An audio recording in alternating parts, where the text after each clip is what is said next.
I've been part of a family of entrepreneurs.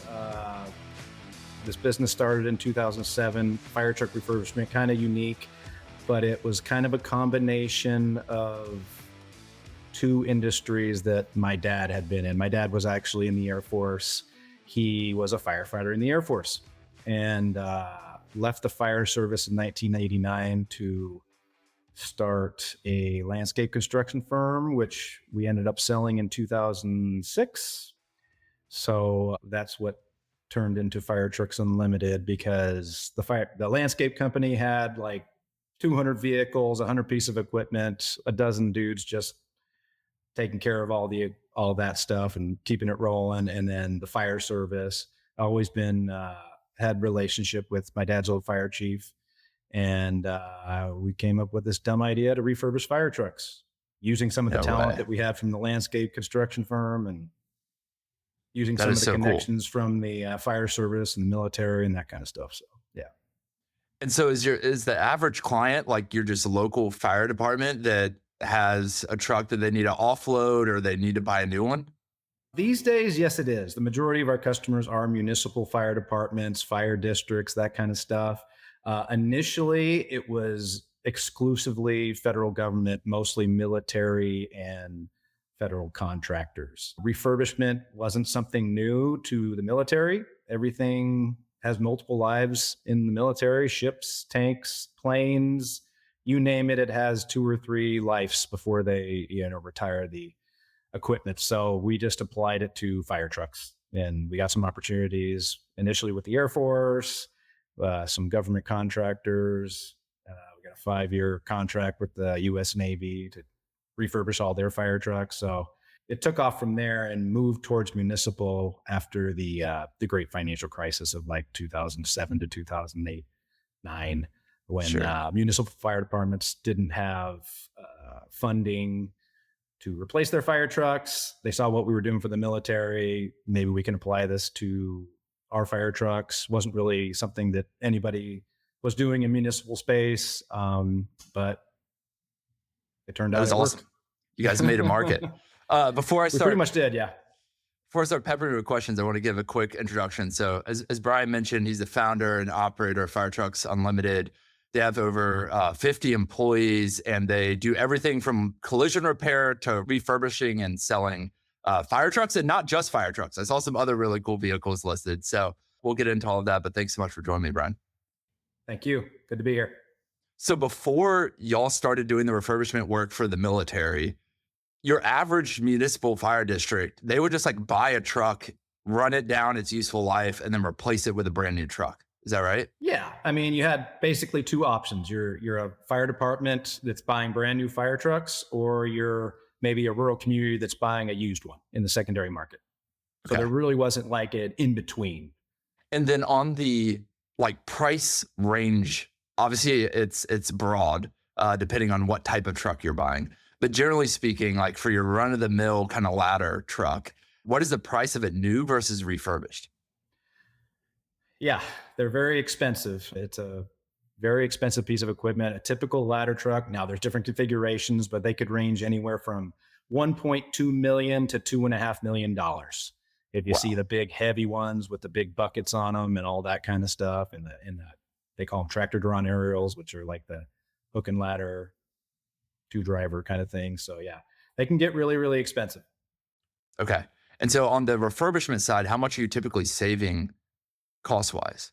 At least 50% of the cost of brand new. So on an aerial, it's going to be even more than that. On a traditional, like they call them fire engines, pumpers, you're going to be under 50% of the cost of a comparative new. Every fire department buys different price fire trucks based on what their needs are. So we kind of just keep it in that price range of, okay, if you're buying the top tier fire engine, half of that, or if you're buying maybe an entry level one, half of that. The scope can range. Okay, got it. And then I was looking through the listing photos, and obviously some of them I recognize from living in a few different places. How many different OEMs are there? Are there a ton of brands, or is it like 3? Now the industry is consolidated quite a bit. So there's 3 main manufacturers in the United States, and then there's maybe like a half dozen smaller builders that might build 40 or 50 trucks a year. Okay. But there's three main players. One of the players came as a result of roll up of 5 or 6 different brands, but the other two are independent, larger companies. Okay. And when y'all were getting started, was it largely just repair work, or were you doing refurbishment out of the gate? The refurbishment opportunity came pretty early. Initially, actually, the first idea we were going to do was actually fight wildfire. That was what we were going to do. We were going to buy a plane and fight wildfire in California. Then we decided that wasn't going to be easy. So it just happened. My dad's fire chief, he had a couple sons that were fire truck mechanics in Texas. So we brought them on, and then we got this opportunity with the Air Force, Plant 42, Palmdale, California. They had some ARF vehicles. ARF is aircraft rescue firefighting. It's like the airplane type fire trucks, the big green one you see at the airport. Yeah. And these two trucks, they purchased them in 2004, I think. They never went into service because there was problems with them. We get the truck in 2008, and they said, "Hey, can you rebuild these?" And they were kind of a conceptual type vehicle. It was a new brand. We basically had to re-engineer them to make them work, but we did, like, somehow with 3 really talented mechanics, and they went into service. So everybody was happy. We lost like $70,000, and then we decided to keep doing it. Amazing. I imagine you need like a decent war chest to be buying these up to refurbish them. Yeah, I mean, it takes a lot of capital to do these projects, not only just the parts and the labor, but just the facilities you need. We were sitting on a pretty good chunk of change from the sale of the landscape company. So, maybe we were feeling a little too rich at that time, and we're like, we could spend money, they'll come. We spent some money to get it off the ground. It took a few years really to get the flow of work coming into a point where we're like, okay, we got a good base. Now we can start expanding and taking it to new markets, adding new products and services, and making it a profitable business. Do y'all use floor plan financing, or what does that look like nowadays? With our projects, we actually are able, as part of our value proposition, we're able to get deposits on the trucks. Like, so we sell a refurbishment project. Let's say it's $300,000. We can get a 50% deposit, which pretty much funds, the majority of the project to get us to like an endpoint where we don't need to use flooring or really even line of credits. And we sell that as like, hey, this is part of the value prop. We're not pulling from lines of credit or any other financing to save you, the fire department, the municipality, money. And usually they're very agreeable to that. We'll never lose a deal on financing terms, but for the most part, it's worked out. And that's how we've been able to fund these big projects, as we've been going. So they'll pay like a deposit, almost reserved. I want that refurbished truck. Mm-hmm. And then that allows y'all to kind of fund. And for the most part, we're actually taking a fire department's truck, refurbishing it, and giving it back to them. Okay. It's their truck. Okay. So it's not like you're, playing some game of, buy low, sell high. Refurbishing. Yeah.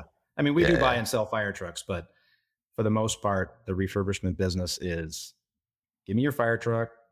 We'll make it brand new. We're going to upgrade all the mechanical, engines, transmissions, pumps, axles, brakes, and make them look brand new, upgrade safety and technology. There's another second life for the truck. So it's you're talking about that second life, less than half the price. You're getting a second life of the truck. And the trucks are pretty much doing the same jobs that they did 10, 15, 20, 30 years ago. Some variations, but. Yeah. Imagine it varies based on where you are in the country, but what is the average life of a fire truck? It's like 5 years, 10 years? Like a municipal fire truck, we're talking 10 years of frontline service, 5 years of like a reserve status. But the average age of a fire truck in the United States is like 17 years old. So there's a lot of older fire trucks out there, because you've got thousands of fire departments that are in rural communities. They're not all city fire departments. There's lots of small volunteer departments that might have 1 or 2 trucks, and they don't use them that much. But, when they do need to use them, they got to work. Yeah. I saw on the site that a number of the folks on your team are EVTs. What does that stand for? That's called emergency vehicle technician. So it's a series of tests that you can take as you progress as a fire truck mechanic to, basically credentialing. So we have several master EVTs. It takes quite a while to achieve that. We have a bonus program for all those technicians to really be incentivized to get those, because you don't just find fire truck mechanics off the street. I mean, you got to find some folks that have a good heart and interest in working with their hands, and then train them how to be a fire truck mechanic. So yeah. When we started the business, I was the youngest guy on the floor. Now I pretty sure I'm the oldest now. So And is the EVT required, or is it kind of like ACE in the, consumer space where it's shows that you know what you're doing, but it's not necessarily required it's not to get required, but it carries a lot of weight, Okay. and that's what we want for our people. We want them to know. Yeah. I mean, one of my shop foremen once said, we might as well be working on fighter jets, because that's the importance of these pieces of equipment working.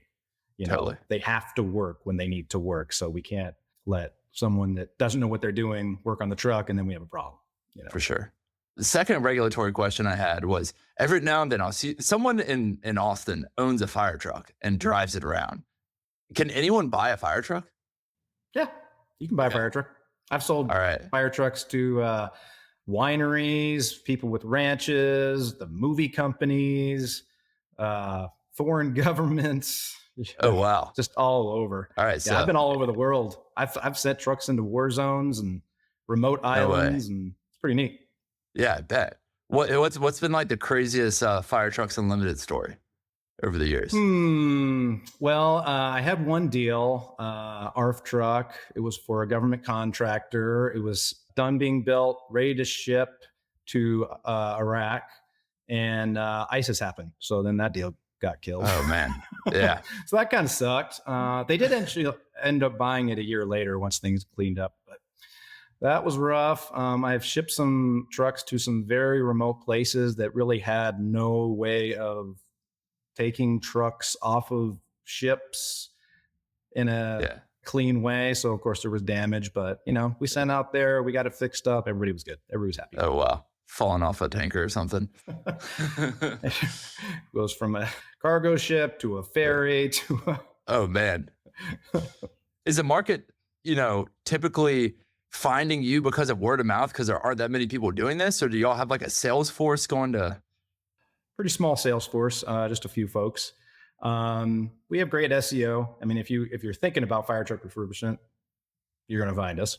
Yeah. But really, it's a small community. The fire service is very trusting of their neighbors. We have pretty good visibility with what we do. From the very beginning, we started photo journaling every single project that we did. So there was a unexpected result of that we were just doing it to communicate to our customers, hey, this is where we're at. We've torn the truck down. Now we're doing the motor. Now we're sending it through the paint shop, all these kind of things. And it was kind of like a way to just show that and communicate it.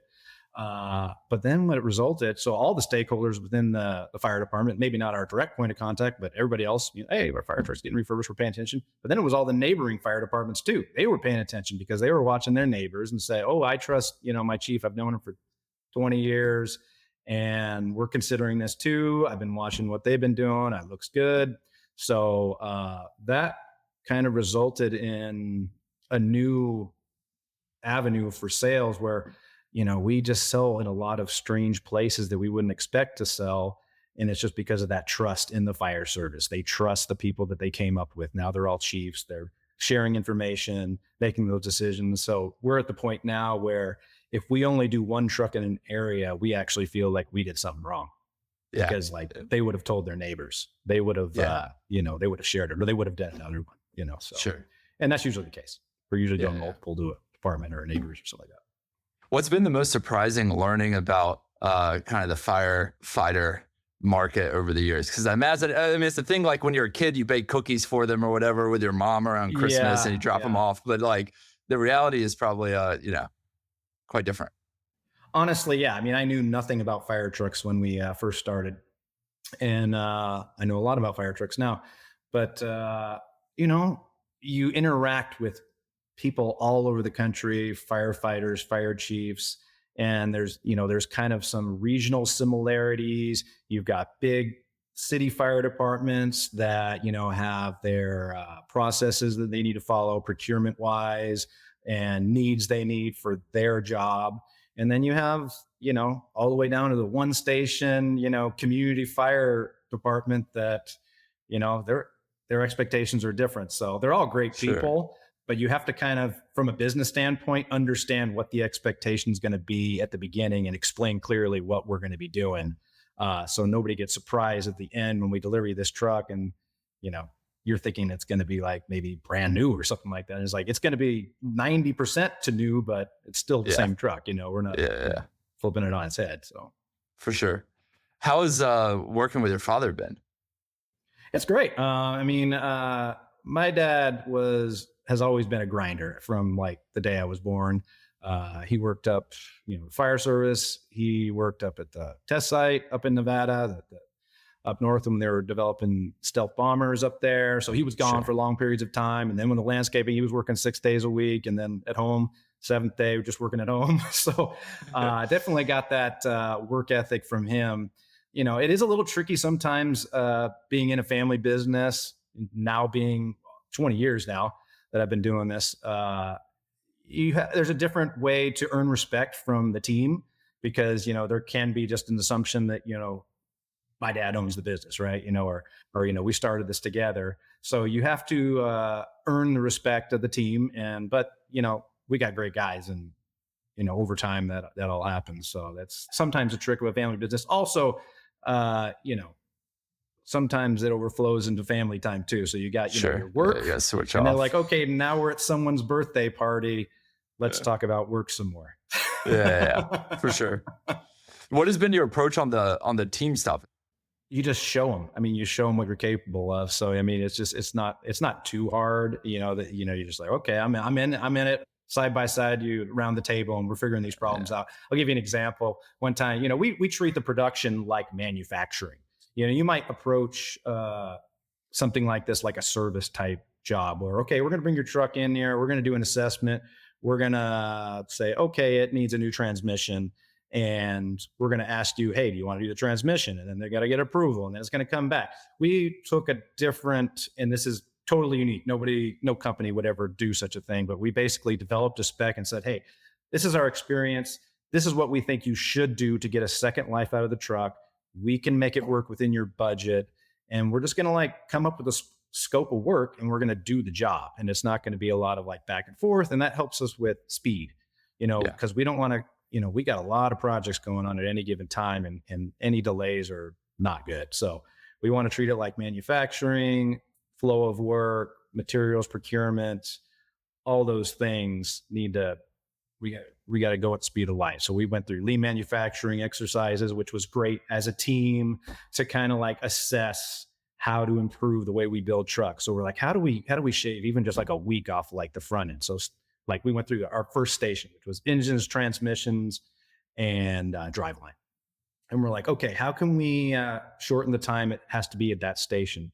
Okay, well, we were doing all our own engine rebuilds in-house. We had a guy that do the engine rebuilds, which was great. He did great work, but it took like, we take the engine out, we have to take it apart, then we have to assess what we need to get, put it back together. It'd be 3-4 weeks before we could put the engine back in. That was too much dead time on the floor. So we decided to use subcontractors for engines and transmissions instead of building them in-house, just for the sake of just swap out time. It's, Yeah. from 3 or 4 weeks down to like 3 or 4 days. Then we were like, okay, what's the next bottleneck in the station? Oh, the cooling package.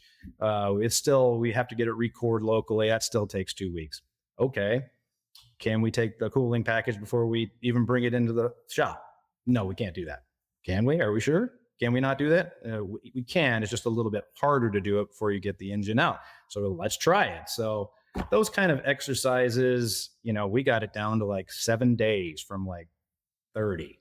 And then you just apply it to every phase. So, that kind of team structuring and working with the group and trusting them with their own ideas, that's how you get better. Yeah. Mm-hmm. That's awesome. Mm-hmm. I have some friends who work over at Tesla, and I think they've been through the ringer on similar I'm like screaming questions at them. On Yeah. We actually hired an engineer from Tesla because they have a plant up in Sparks, Nevada, or up north. yeah, Not Sparks, yeah, but so he came down. So yeah, that worked. He very was a cool. great addition too. Yeah. Yeah, I'm sure. But yeah, Uh, it's an exercise. what was the thought process around being ready to sell?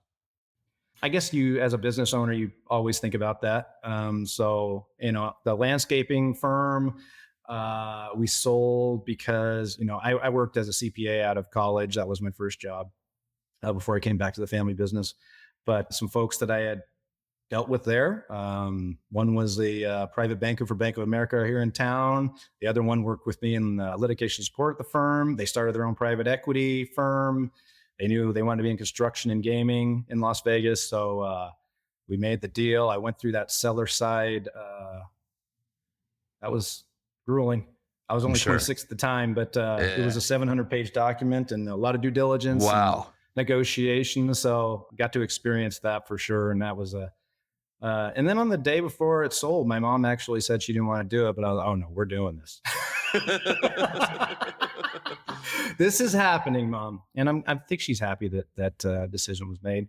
But then this company, the fire truck business, the people that ended up buying it, now this time it was strategic industry player.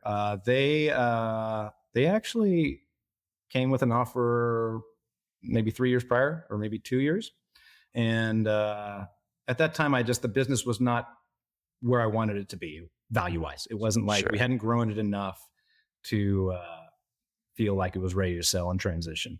Yeah. So I said, give us some more years. Let's pick this up back then. And then they came back, and it's been a good partnership, actually. That's awesome. Mm-hmm. What were to the degree that you can share, what were the things you did differently the second go around on the sell side than the first? Well, I know a lot more about business buying and selling now than I did back then. Sure. Um, get as much money as you can day one when Yeah. you sell, Yeah. because not that you won't get the earnout or all those things, but savvy, especially private equity buyers are going to get their They know money how to be first. hedged. Yeah. Yeah. Yeah, so For they're sure. they're going to get their money first. So you got to be like, okay, well, I'm happy That's with very fair. the money we got. Yeah. Yeah. That's awesome. And looking forward, what's on the roadmap for you? Well, I enjoy doing what I do. I do like I'm my role has changed in the company a bit. I was operational and managerial for a long, long time. Life changes. My kids. I've got a sophomore in college now, a senior in high school. So the last couple of years, I was really focused on those last few years of our whole family being together, and I was given the opportunity to do that with this job because we had a 2-year employment contract. But I think I could really provide the most value for the company as just grinding as a salesperson. So they said, okay, we'll make you a sales executive. You do what you do, Brian. You sell. You don't need to be in charge of anybody, and Sure. you're going to have a little bit of flexibility to do the things you want to do with your family. So we went on a East Coast road trip that took about a month, and we went to Europe, this past year. So trying to soak that up in this kind of phase of life because, it's transitional. I'm not super old, but so there's some more things I want to do in the future Sure. to be creative.